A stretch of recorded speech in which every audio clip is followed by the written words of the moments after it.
Matt from Stronger You coming at you here with some forward band deadlifts. So great exercise to correct technique on having people who tend to let their lats go, have the bar move forward or even around their shoulders in the deadlift.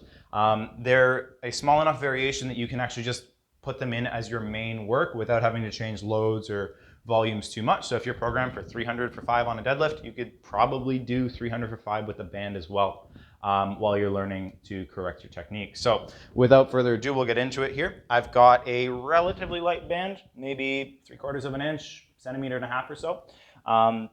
And that's hooked up on one side of the bar in the center.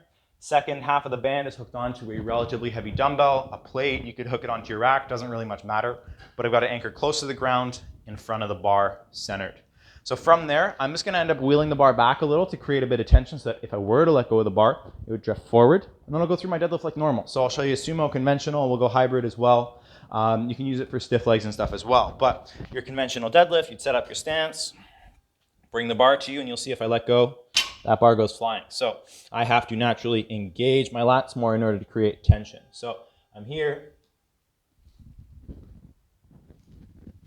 and I deadlift. Right? With my sumo, not very different, same basic idea. Learn to pull the bar in.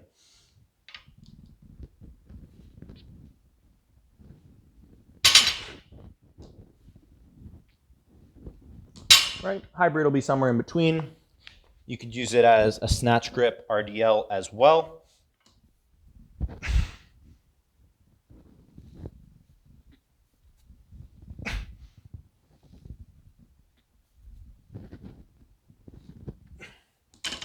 Same basic technique applies across the board, but using those as a way to stop the bar from drifting out on you or stopping your lats from relaxing the lift, awesome technique without having to change too much in your programming. Thanks, we'll see you next time.